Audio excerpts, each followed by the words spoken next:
एक नया प्रश्न उठ खड़ा हुआ है। क्या मैं किसी अहंकार के कारण सर्वशक्तिमान, सर्वव्यापी तथा सर्वज्ञानी ईश्वर के अस्तित्व पर विश्वास नहीं करता हूं?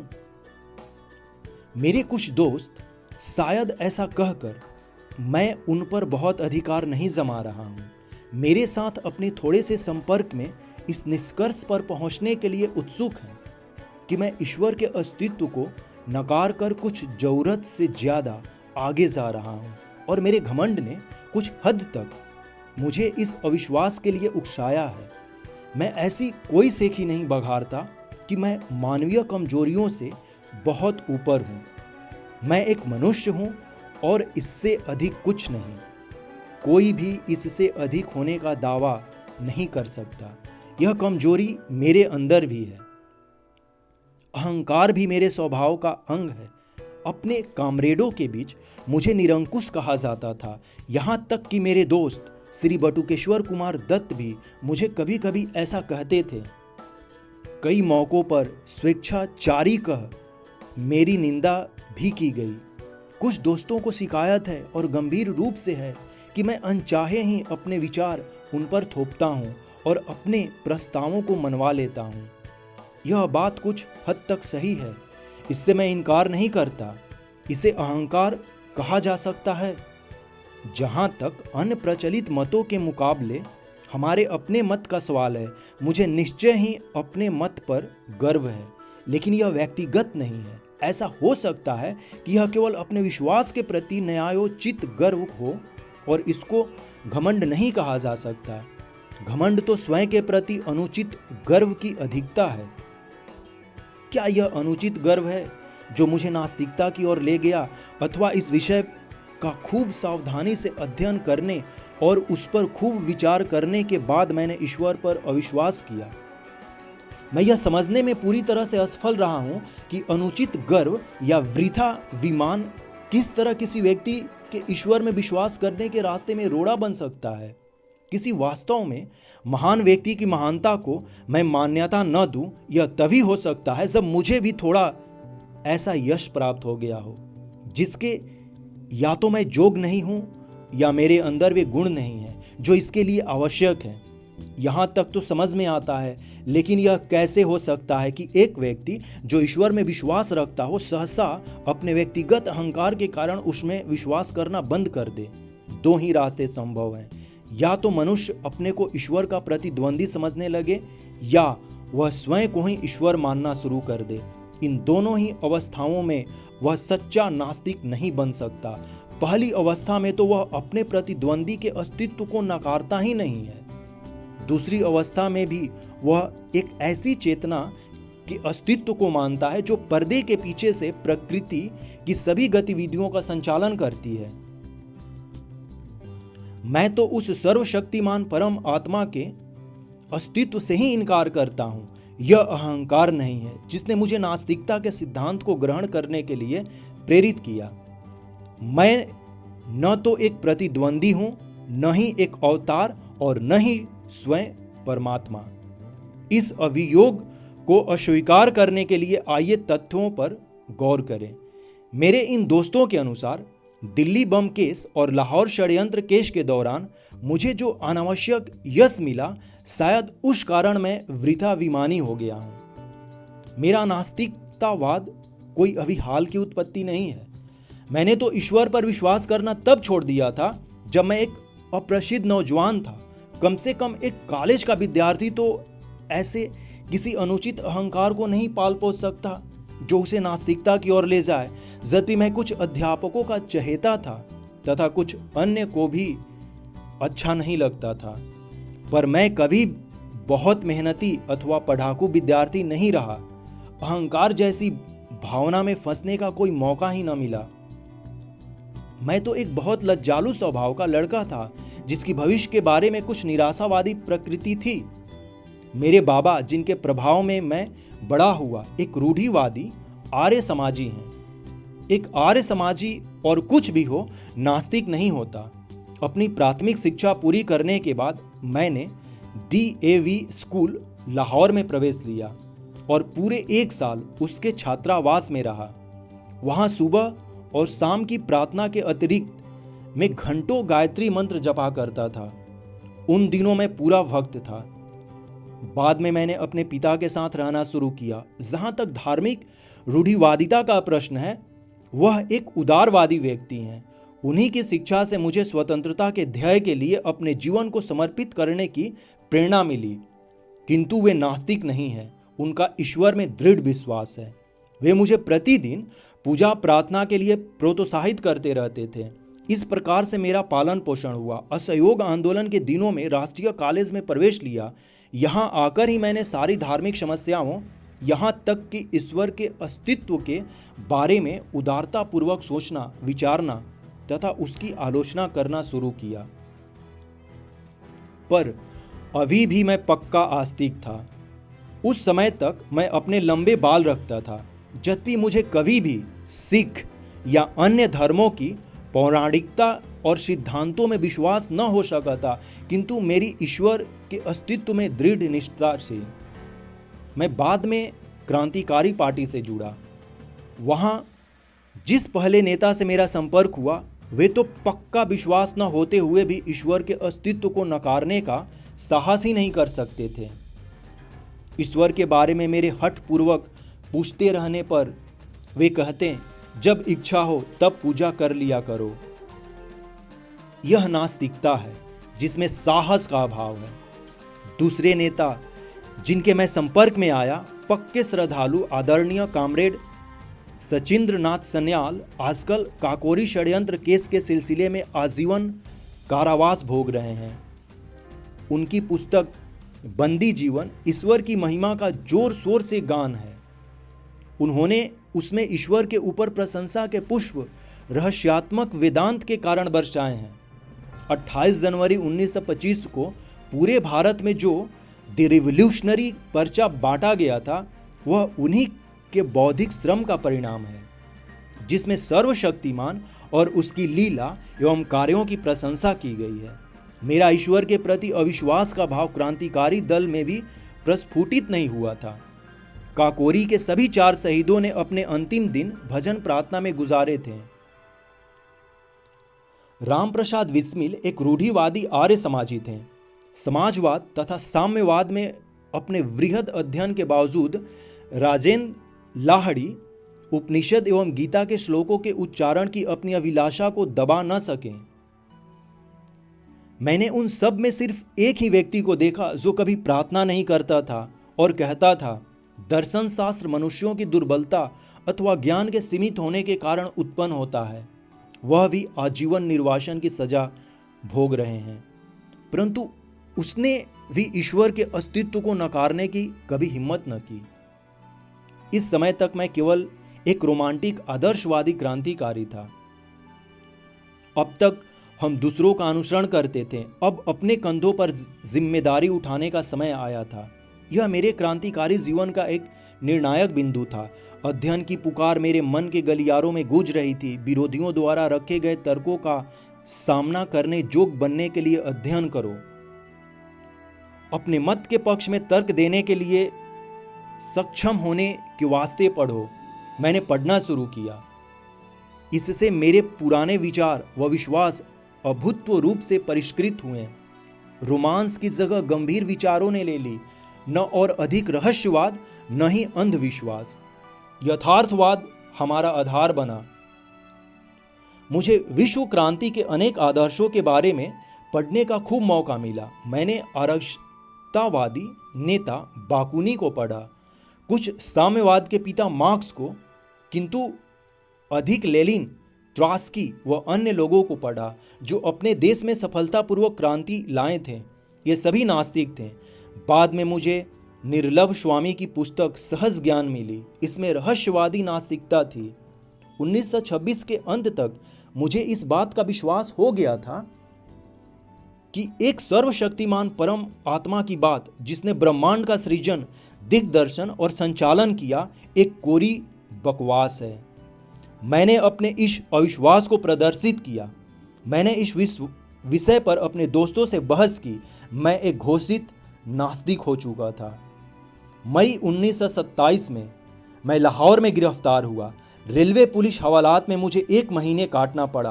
पुलिस अफसरों ने मुझे बताया कि मैं लखनऊ में था जब वहाँ काकोरी दल का मुकदमा चल रहा था, कि मैंने उन्हें छुड़ाने की किसी योजना पर बात की थी, कि उनकी सहमति पाने के बाद हमने कुछ बम प्राप्त किए थे, कि 1927 में दशहरा के अवसर पर उन बमों से एक परीक्षण के लिए भीड़ पर फेंका गया, कि यदि मैं क्रांतिकारी दल की गतिविधियों पर प्रकाश डालने वाला एक वक्तव्य दे दूं तो मुझे गिरफ्तार नहीं किया जाएगा और इसके विपरीत मुझे अदालत में मुखबिर की तरह पेश किए बगैर रिहा कर दिया जाएगा और इनाम दिया जाएगा। मैं इस प्रस्ताव पर हंसा। यह सब बेकार की बात थी। हम लोगों की भांति विचार रखने वाले अपनी निर्दोष जनता पर बम नहीं फेंका करते। एक दिन सुबह CID के वरिष्ठ अधीक्षक श्री न्यूमैन ने कहा कि यदि मैंने ऐसा वक्तव्य नहीं दिया तो मुझ पर काकोरी केस से संबंधित विद्रोह छेड़ने के षड्यंत्र तथा दशहरा उपद्रव में क्रूर हत्याओं के लिए मुकदमा चलाने पर बाध्य होंगे और कि उनके पास मुझे सजा दिलाने व फांसी पर लटकवाने के लिए उचित प्रमाण है। उसी दिन से कुछ पुलिस अफसरों ने मुझे नियम से दोनों समय ईश्वर की स्तुति करने के लिए फुसलाना शुरू किया, पर अब मैं एक नास्तिक था। मैं स्वयं के लिए यह बात तय करना चाहता था कि क्या शांति और आनंद के दिनों में ही मैं नास्तिक होने का दंभ भरता हूँ या ऐसे कठिन समय में भी मैं उन सिद्धांतों पर अडिग रह सकता हूँ। बहुत सोचने के बाद मैंने निश्चय किया कि किसी भी तरह ईश्वर पर विश्वास तथा प्रार्थना मैं नहीं कर सकता। नहीं, मैंने एक क्षण के लिए भी नहीं की। यह असली परीक्षण था और मैं सफल रहा। अब मैं एक पक्का अविश्वासी था और तब से लगातार हूं। इस परीक्षण पर खरा उतरना आसान काम न था। विश्वास कष्टों को हल्का कर देता है, यहाँ तक कि उन्हें सुख कर बना सकता है।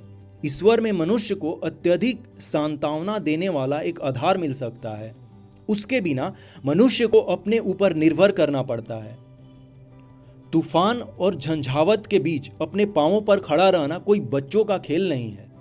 परीक्षा की इन घड़ियों में अहंकार यदि है तो भाप बनकर उड़ जाता है और मनुष्य अपने विश्वास को ठुकराने का साहस नहीं कर पाता।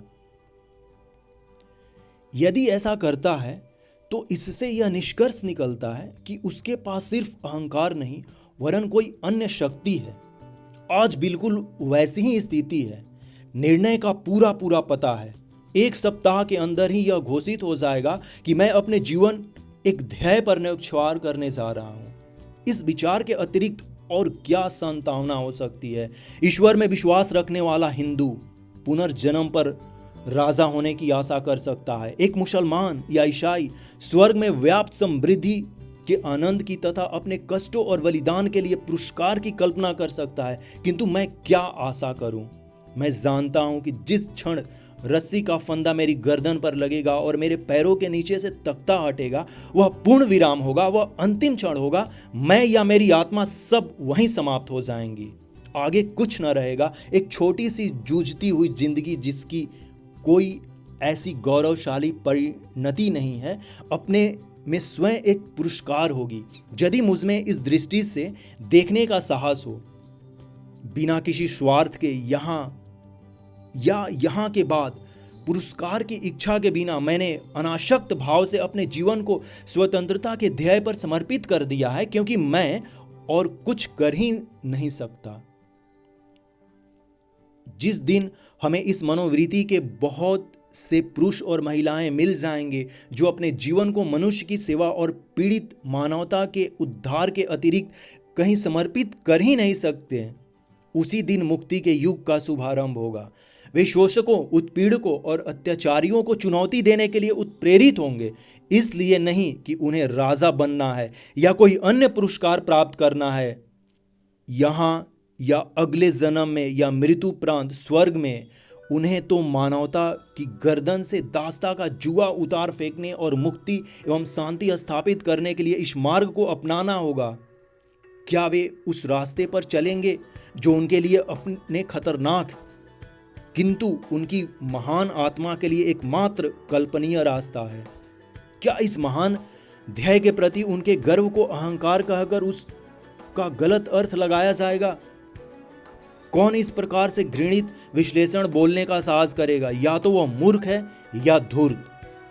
हमें चाहिए कि उसे क्षमा कर दें, क्योंकि वह उस हृदय में उद्वेलित उच्च विचारों, भावनाओं, आवेगों तथा उनकी गहराई को महसूस नहीं कर सकता। उसका हृदय मांस के एक टुकड़े की तरह मृत है। उसकी आंखों पर अन्य स्वार्थों के प्रेतों की छाया पड़ने से वे कमजोर हो गई हैं। स्वयं पर भरोसा रखने के गुण को सदैव अहंकार की संज्ञा दी जा सकती है। यह दुखपूर्ण है और कष्टप्रद है, पर चारा ही क्या है? आलोचना और स्वतंत्र विचार एक क्रांतिकारी के दोनों अनिवार्य गुण हैं, क्योंकि हमारे पूर्वजों ने किसी परम आत्मा के प्रति विश्वास बना लिया था। अतः कोई भी व्यक्ति जो उस विश्वास को, सत्ता या उस परम आत्मा के अस्तित्व को ही चुनौती दे, उसको विधर्मी, विश्वासघाती कहा जाएगा। यदि उसके तर्क इतने अकाट हैं कि उनका खंडन वितर्क द्वारा नहीं हो सकता, और उसकी आस्था इतनी प्रबल है कि उसे ईश्वर के प्रकोप से होने वाली विपत्तियों का भय दिखाकर दबाया नहीं जा सकता, तो उसकी यह कहकर निंदा की जाएगी कि वह वृथाभिमानी है। यह मेरा अहंकार नहीं था जो मुझे नास्तिकता की ओर ले गया। मेरे तर्क का तरीका संतोषप्रद सिद्ध होता है या नहीं, इसका निर्णय मेरे पाठकों को करना है, मुझे नहीं। मैं जानता हूँ ईश्वर पर विश्वास ने आज मेरे जीवन आसान और मेरा बोझ हल्का कर दिया होता। उस पर मेरे अविश्वास ने सारे वातावरण को अत्यंत शुष्क बना दिया है। थोड़ा सा रहस्यवाद इसे कवितात्मक बना सकता है, किंतु मेरे भाग्य को किसी उन्माद का सहारा नहीं चाहिए। मैं यथार्थवादी हूँ। मैं अंतः प्रकृति पर विवेक की सहायता से विजय चाहता हूँ। इस ध्येय में मैं सदैव सफल नहीं हुआ हूँ। प्रयास करना मनुष्य का कर्तव्य है। सफलता तो संयोग तथा वातावरण पर निर्भर है। कोई भी मनुष्य जिसमें तनिक भी विवेक शक्ति है, वह अपने वातावरण को तार्किक रूप से समझना चाहेगा। जहाँ सीधा प्रमाण नहीं है, वहाँ दर्शन शास्त्र का महत्व है। जब हमारे पूर्वजों ने फुर्सत के समय विश्व के रहस्य को, इसके भूत, वर्तमान एवं भविष्य को, इसके क्यों और कहाँ से को समझने का प्रयास किया, तो सीधे परिणामों के कठिन अभाव में हर व्यक्ति ने इन प्रश्नों को अपने ढंग से हल किया। यही कारण है कि विभिन्न धार्मिक मतों में हमको इतना अंतर मिलता है, जो कभी कभी वैमनस्य तथा झगड़े का रूप ले लेता है। न केवल पूर्व और पश्चिम के दर्शनों में मतभेद हैं, बल्कि प्रत्येक गोलार्ध के अपने विभिन्न मतों में आपस में अंतर हैं। पूर्व के धर्मों में इस्लाम तथा हिंदू धर्म में जरा भी अनुरूपता नहीं है। भारत में ही बौद्ध तथा जैन धर्म उस ब्राह्मणवाद से बहुत अलग है, जिसमें स्वयं आर्य समाज व सनातन धर्म जैसे विरोधी मत पाए जाते हैं। पुराने समय का एक स्वतंत्र विचारक चार्वाक है। उसने ईश्वर को पुराने समय में ही चुनौती दी थी। हर व्यक्ति अपने को सही मानता है। दुर्भाग्य की बात है कि बजाय पुराने विचारकों के अनुभवों तथा विचारों को भविष्य में अज्ञानता के विरुद्ध लड़ाई का आधार बनाने के, हम आलसियों की तरह जो हम सिद्ध हो चुके हैं, उनके कथन में अविचल एवं संशयहीन विश्वास की चीख पुकारते रहते हैं और इस प्रकार मानवता के विकास को जड़ बनाने में दोषी हैं। सिर्फ विश्वास और अंधविश्वास खतरनाक है। यह मस्तिष्क को मूढ़ और मनुष्य को प्रतिक्रियावादी बना देता है। जो मनुष्य अपने को यथार्थवाद होने का दावा करता है, उसे समस्त प्राचीन रूढ़िगत विश्वासों को चुनौती देनी होगी। प्रचलित मतों को तर्क की कसौटी पर कसना होगा। यदि वे तर्क का प्रहार न सह सके तो टुकड़े टुकड़े होकर गिर पड़ेंगे। तब नए दर्शन की स्थापना के लिए उनको पूरा धाराशायी करके जगह साफ करना और पुराने विश्वासों की कुछ बातों का प्रयोग कर पुनर्निर्माण करना। मैं प्राचीन विश्वास के ठोसपन पर प्रश्न करने के संबंध में आश्वस्त हूँ। मुझे पूरा विश्वास है कि एक चेतन परम आत्मा का, जो प्रकृति की गति का दिग्दर्शन एवं संचालन करता है, कोई अस्तित्व नहीं है। हम प्रकृति में विश्वास करते हैं और समस्त प्रगतिशील आंदोलन का ध्येय मनुष्य द्वारा अपनी सेवा के लिए प्रकृति पर विजय प्राप्त करना मानते हैं। इसको दिशा देने के पीछे कोई चेतन शक्ति नहीं है। यही हमारा दर्शन है। हम आस्तिकों से कुछ प्रश्न करना चाहते हैं। यदि आपका विश्वास है कि सर्वशक्तिमान, सर्वव्यापक और सर्वज्ञानी ईश्वर है जिसने विश्व की रचना की, तो कृपया करके मुझे यह बताएं कि उसने यह रचना क्यों की। कष्टों और संतापों से पूर्ण दुनिया, असंख्य दुखों के शाश्वत अनंत गठबंधनों से ग्रसित एक भी व्यक्ति तो पूरी तरह संतुष्ट नहीं है। कृपया यह न कहें कि यह उसका नियम है। यदि वह किसी नियम से बंधा है तो वह सर्वशक्तिमान नहीं है। वह भी हमारी ही तरह नियमों का दास है। कृपया करके यह भी न कहें कि यह उसका मनोरंजन है। नीरो ने बस एक रोम जलाया था। उसने बहुत थोड़ी संख्या में लोगों की हत्या की थी। उसने तो बहुत थोड़ा दुख पैदा किया अपने पूर्ण मनोरंजन के लिए। और उसका इतिहास में क्या स्थान है, उसे इतिहासकार किस नाम से बुलाते हैं? सभी विषैले विश्लेषण उस पर बरसाते जाते हैं। पन्ने उसकी निंदा के वाक्यों से काले पूते हैं, भर्त्सना करते हैं। नीरो एक हृदयहीन, निर्दयी, दुष्ट, एक चंगेज खान ने अपने आनंद के लिए कुछ हजार जानें ले ली और आज हम उसके नाम से घृणा करते हैं। तब किस प्रकार तुम अपने ईश्वर को न्यायोचित ठहराते हो? उस शाश्वत नीरो को जो हर दिन, हर घंटे, हर मिनट असंख्य दुख देता रहा और अभी भी दे रहा है, फिर तुम कैसे उसके दुष्कर्मों का पक्ष लेने की सोचते हो, जो चंगेज खां से प्रत्येक क्षण अधिक है? क्या यह सब बाद में इन निर्दोष कष्ट सहने वालों को पुरस्कार और गलती करने वालों को दंड देने के लिए हो रहा है? ठीक है, ठीक है।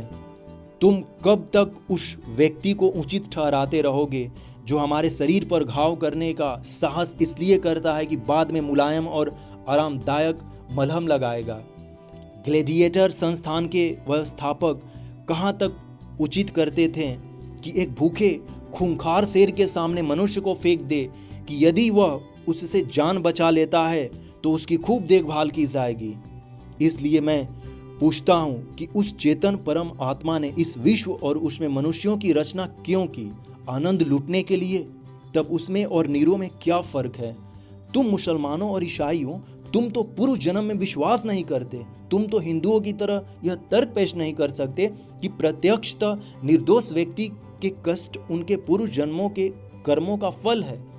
मैं तुमसे पूछता हूँ, उस सर्वशक्तिशाली ने शब्द द्वारा विश्व के उत्पत्ति के लिए 6 दिन तक क्यों परिश्रम किया? और प्रत्येक दिन वह क्यों कहता है कि सब ठीक है? बुलाओ उसे आज, उसे पिछला इतिहास दिखाओ, उसे आज की परिस्थितियों का अध्ययन करने दो। हम देखेंगे कि क्या वह कहने का साहस करता है कि सब ठीक है।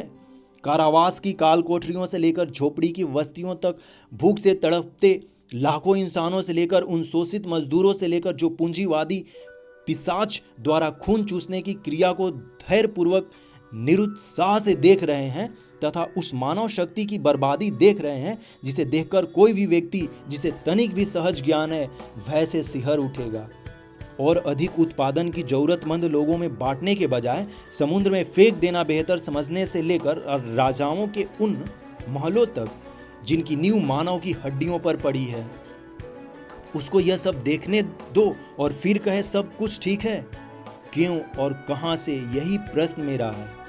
तुम चुप हो, ठीक है, तो मैं आगे चलता हूं। और तुम हिंदुओं, तुम कहते हो कि आज जो कष्ट भोग रहे हैं ये पूर्व जन्म के पापी हैं और आज के उत्पीड़क पिछले जन्मों में साधु पुरुष थे, अतः वे सत्ता का आनंद लूट रहे हैं। मुझे यह मानना पड़ता है कि आपके पूर्वज बहुत चालाक व्यक्ति थे। उन्होंने ऐसे सिद्धांत गढ़े जिनमें तर्क और अविश्वास के सभी प्रयासों को विफल करने की काफ़ी ताकत है। न्याय शास्त्र के अनुसार दंड को अपराधी पर पड़ने वाले असर के आधार पर केवल 3 कारणों से उचित ठहराया जा सकता है। वे हैं प्रतिकार, भय और सुधार। आज सभी प्रगतिशील विचारकों द्वारा प्रतिकार के सिद्धांत की निंदा की जाती है। भयभीत करने के सिद्धांत का भी अंत वही है। सुधार करने का सिद्धांत ही केवल आवश्यक है और मानवता के प्रगति के लिए अनिवार्य है। इसका ध्येय अपराधियों को योग्य और शांति प्रिय नागरिक के रूप में समाज को लौटाना है। किंतु यदि हम मनुष्यों को अपराधी मान भी लें तो ईश्वर द्वारा उन्हें दिए गए दंड की क्या प्रकृति है? तुम कहते हो वह उन्हें गाय, बिल्ली, पेड़, जड़ी बूटी या जानवर बनाकर पैदा करता है। तुम ऐसे 84 लाख दंडों को गिनते हो। मैं पूछता हूँ कि मनुष्य पर इनका सुधार के रूप में क्या असर है? तुम ऐसे कितने व्यक्तियों से मिले हो जो यह कहते हैं कि वे किसी पाप के कारण पूर्व जन्म में गधा के रूप में पैदा हुए थे? एक भी नहीं। अपने पुराणों से उदाहरण न दो। मेरे पास तुम्हारी पौराणिक कथाओं के लिए कोई स्थान नहीं है। और फिर क्या तुम्हें पता है कि दुनिया में सबसे बड़ा पाप गरीब होना है? गरीबी एक अभिशाप है, यह एक दंड है। मैं पूछता हूँ कि दंड प्रक्रिया की कहाँ तक प्रशंसा करे, जो अनिवार्यता मनुष्य और अधिक अपराध करने को बाध्य करे? क्या तुम्हारे ईश्वर ने यह नहीं सोचा था कि उसको भी ये सारी बातें मानवता द्वारा अकथनीय कष्टों के झेलने की कीमत पर अनुभव से सीखनी थी? तुम क्या सोचते हो किसी गरीब या अनपढ़ परिवार जैसे एक चमार या मेहतर के यहाँ पैदा होने पर इंसान का क्या भाग्य होगा? चूंकि वह गरीब है इसलिए पढ़ाई नहीं कर सकता, वह अपने साथियों से तिरस्कृत एवं परित्यक्त रहता है, जो ऊंची जाति में पैदा होने के कारण अपने को ऊंचा समझते हैं। उसका अज्ञान, उसकी गरीबी तथा उससे किया गया व्यवहार उसके हृदय को समाज के प्रति निष्ठुर बना देते हैं। यदि वह कोई पाप करता है तो उसका फल कौन भोगेगा? ईश्वर व स्वयं या समाज के मनीषी?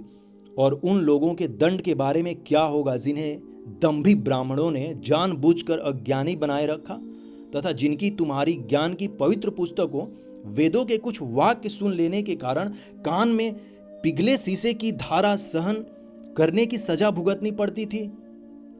यदि वे कोई अपराध करते तो उसके लिए कौन जिम्मेदार होगा और उनका प्रहार कौन सहेगा? मेरे प्रिय दोस्तों, ये सिद्धांत विशेषाधिकार युक्त लोगों के आविष्कार हैं। ये अपनी हथियाई हुई शक्ति, पूंजी तथा उच्चता को उन सिद्धांतों के आधार पर सही ठहराते हैं। अपटान सिंकलेसर ने लिखा था कि मनुष्य को बस अमरत्व में विश्वास दिला दो और उसके बाद उसकी सारी संपत्ति लूट लो, वह बगैर बड़बड़ाए इस कार्य में तुम्हारी सहायता करेगा। धर्म के उपदेशकों तथा सत्ता के स्वामियों के गठबंधन से ही जेल, फांसी, कोड़े और ये सिद्धांत उपजते हैं। मैं पूछता हूं, तुम्हारा सर्वशक्तिशाली ईश्वर हर व्यक्ति को क्यों नहीं उस समय रोकता है जब वह कोई पाप या अपराध कर रहा होता है? यह तो वह बहुत आसानी से कर सकता है। उसने क्यों नहीं लड़ाकू राजाओं की लड़ने की उग्रता को समाप्त किया और इस प्रकार विश्व युद्ध द्वारा मानवता पर पड़ने वाली विपत्तियों से उसे बचाया? उसने अंग्रेजों के मस्तिष्क में भारत को मुक्त करने देने की भावना क्यों नहीं पैदा की? क्या क्यों नहीं पूंजीपतियों के हृदय में यह परोपकारी उत्साह भर देता है कि वे उत्पादन के साधनों पर अपना व्यक्तिगत संपत्ति का अधिकार त्याग दें और इस प्रकार केवल संपूर्ण श्रमिक समुदाय वरन समस्त मानव समाज को पूंजीवादी बेड़ियों से मुक्त करे? आप समाजवाद की व्यवहारिकता पर तर्क करना चाहते हैं। मैं इसे आपके सर्वशक्तिमान पर छोड़ देता हूं कि वह लागू करे। जहां तक सामान्य भलाई की बात है, लोग समाजवाद के गुणों को मानते हैं, वे इसके व्यवहारिक न होने का बहाना लेकर इसका विरोध करते हैं। परमात्मा को आने दो और वह चीज को सही तरीके से कर दे।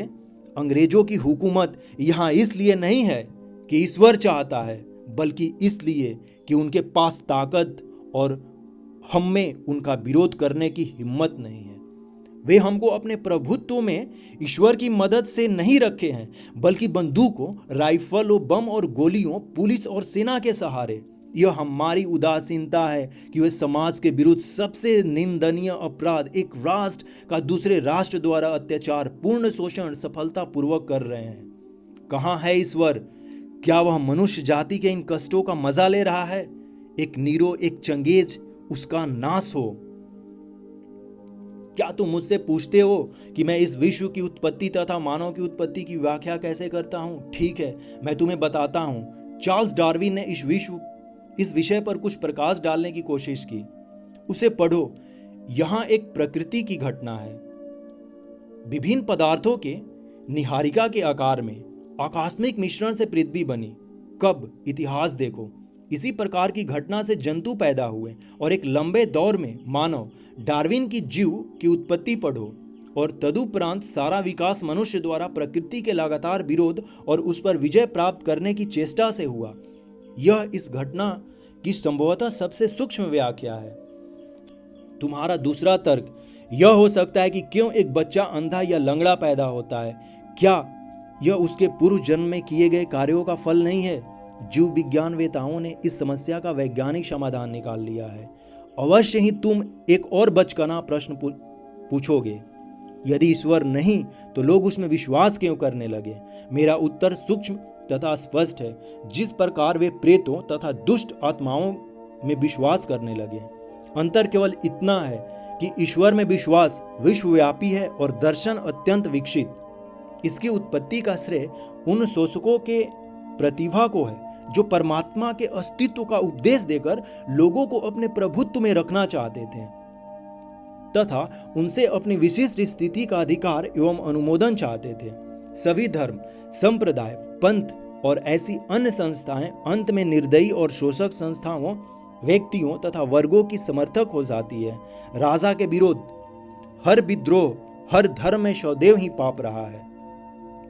मनुष्य की सीमाओं को पहचानने पर, उसकी दुर्बलता व दोष को समझने के बाद, परीक्षा की घड़ियों में मनुष्य को बहादुरी से सामना करने के लिए उत्साहित करने, सभी खतरों को पुरुषत्व के साथ झेलने तथा संपन्नता एवं ऐश्वर्य में उसके विस्फोट को बांधने के लिए ईश्वर के काल्पनिक अस्तित्व की रचना हुई।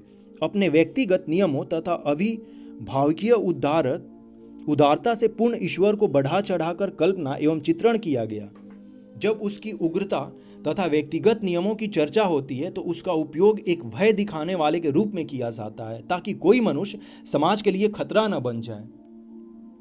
जब उसके अभिभावक गुणों की व्याख्या होती है तो उसका उपयोग एक पिता, माता, भाई, बहन, दोस्त तथा सहायक की तरह किया जाता है। जब मनुष्य अपने सभी दोस्तों तथा द्वारा विश्वासघात तथा त्याग देने से अत्यंत क्लेश में हो, तब उसे इस विचार से सांत्वना मिल सकती है कि एक सदा सच्चा दोस्त उसकी सहायता करने को है, उसको सहारा देगा तथा वह सर्वशक्तिमान है और कुछ भी कर सकता है। वास्तव में आदिम काल में यह समाज के लिए उपयोगी था। पीड़ा में पड़े मनुष्य के लिए ईश्वर की कल्पना उपयोगी होती है। समाज को इस विश्वास के विरोध लड़ना होगा। मनुष्य जब अपने पैरों पर खड़ा होने का प्रयास करता है तथा यथार्थवादी बन जाता है, तब उसे श्रद्धा को एक और फेंक देना चाहिए और उन सभी कष्टों, परेशानियों का पुरुषत्व के साथ सामना करना चाहिए जिनमें परिस्थितियां उसे पटक सकती हैं। यही आज मेरी स्थिति है। यह मेरा अहंकार नहीं है मेरे दोस्त, यह मेरे सोचने का तरीका है जिसने मुझे नास्तिक बनाया है। ईश्वर में विश्वास और रोज बरोज की प्रार्थना को मैं मनुष्य के लिए सबसे स्वार्थी और गिरा हुआ काम मानता हूँ। मैंने उन नास्तिकों के बारे में पढ़ा है जिन्होंने सभी विपदाओं का बहादुरी से सामना किया है। अतः मैं भी एक पुरुष की भांति फांसी के फंदे की अंतिम घड़ी तक सिर ऊंचा किए खड़ा रहना चाहता हूँ। हमें देखना है कि मैं कैसे निभा पाता हूँ। मेरे एक दोस्त ने मुझे प्रार्थना करने को कहा। जब मैंने उसे नास्तिक होने की बात बताई तो उसने कहा, अपने अंतिम दिनों में तुम विश्वास करने लगोगे। मैंने कहा, नहीं प्यारे दोस्त, ऐसा नहीं होगा। मैं इसे अपने लिए अपमानजनक तथा भ्रष्ट होने की बात समझता हूँ। स्वार्थी